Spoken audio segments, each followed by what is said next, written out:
السلام علیکم ورحمۃ اللہ وبرکاتہ۔ آئیں مل کر درود و سلام پڑھتے ہیں۔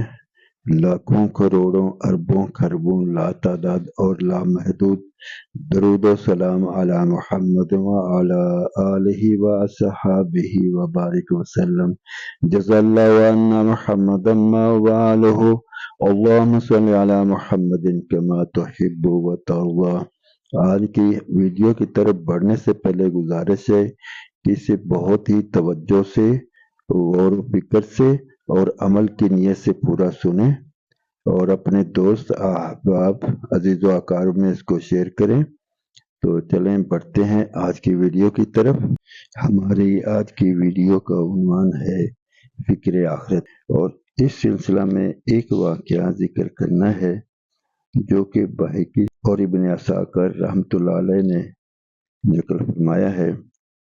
فرماتے ہیں کہ حضرت عبادہ بن محمد بن عبادہ بن صامت رحمۃ اللہ علیہ کہتے ہیں کہ جب حضرت عبادہ رضی اللہ عنہ کی وفات کا وقت قریب آیا تو انہوں نے فرمایا میرا بستر گھر کے سین میں باہر نکال دو۔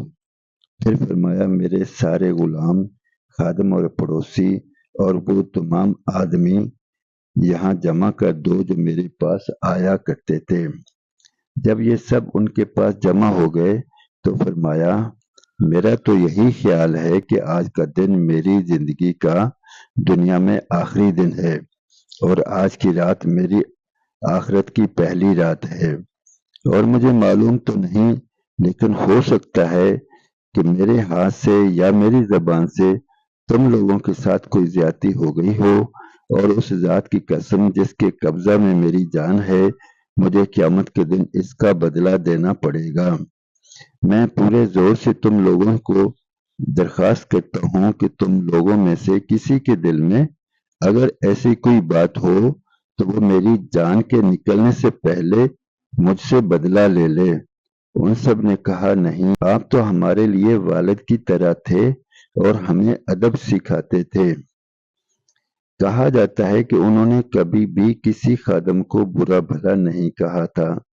پھر انہوں نے کہا جو کچھ بھی ہوا ہو کیا تم نے مجھے معاف کر دیا؟ سب نے کہا جی ہاں۔ فرمایا اے اللہ تو گواہ ہو جا۔ پھر فرمایا اگر ایسی کوئی بات نہیں ہے تو پھر میری وصیت یاد رکھنا۔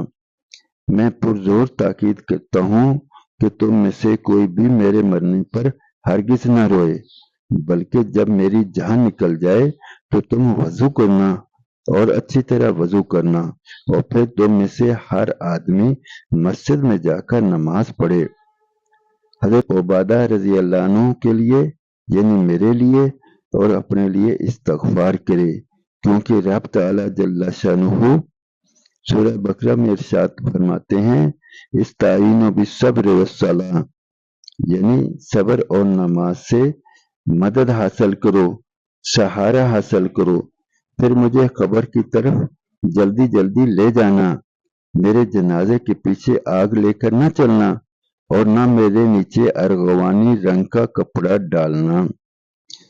اندازہ لگائیں کہ ساری زندگی نبی مکرم صلی اللہ علیہ وآلہ وسلم کے دین کی محنت کرنے، آپ صلی اللہ علیہ وآلہ وسلم کے ساتھ شب و روز گزارنے اور آپ کے ہر وقت جان نثاری کرنے کے باوجود موت کا یہ غم، آخرت کا ایسا غم، اللہ اکبر، کہ انہیں اس بات کا اندیشہ ہوا ایسا نہ ہو کہ جانے انجانے میں کسی کے ساتھ کوئی زبان سے یا ہاتھ سے زیادتی ہو گئی ہو اور اس کا حساب دینا پڑے۔ اس کے لیے کتنا اہتمام کروایا کہ اپنا بستر بھی سین میں رکھوایا، اپنے سارے غلاموں اور خادموں کو اور ملنے جلنے والے اڑوس پڑوس کے لوگوں کو جمع کیا جن سے ان کا واسطہ پڑتا تھا، تاکہ اگر کسی کے ساتھ زیادتی ہوئی ہے تو وہ اپنا بدلہ لے لے۔ پہلے بدلہ لینے کا کہا، معاف کرنے کا نہیں کہا، کہ یہ اصل میں تو بدلہ دنیا میں ہو جائے تو آخرت بھلی ہو جائے گی۔ جب سب نے کہا کہ ایسی کوئی بات نہیں ہے تو فرمایا کہ اگر ہوئی بھی ہو تو رب تعالی جل شانہ کے لیے معاف فرما دینا، اور پھر اپنی جنازے اور دفن کفن کے لیے وصیت فرمائی کہ میرا جنازہ جلدی جلدی پڑھنا، کہ میرے مرنے کے بعد اچھی طرح سے وضو کر کے مسجد میں جا کے نماز پڑھنا، رب تعالیٰ جل شانہ سے میرے لیے اور اپنے لیے مغفرت چاہنا، اور میرے جنازے کو جلدی جلدی لے کے جانا۔ اور جیسے جاہلیت کے زمانے میں رواج تھا کہ جنازے کے پیچھے پیچھے آگ لے کے جاتے تھے، یا اس کے نیچے مختلف کلر کی مختلف رنگوں کی رکھتے تھے، ان کو نہ رکھا جائے۔ کاش ہمیں بھی آخرت کی اتنی فکر ہو تو ہماری دنیا بھی بھلی ہو جائے، ہماری دنیا بھی آسان بن جائے۔ ہم تو دنیا ہی میں سب آسائشیں حاصل کرنے میں لگے ہوئے ہیں، اور آخرت کے بارے میں ذرہ برابر ہمیں فکر نہیں۔ اللہ رب العزت مجھے، آپ کو اور تمام مسلمانوں کو فکر آخرت نصیب فرمائے، اس کی تیاری کرنے کی توفیق عطا فرمائے۔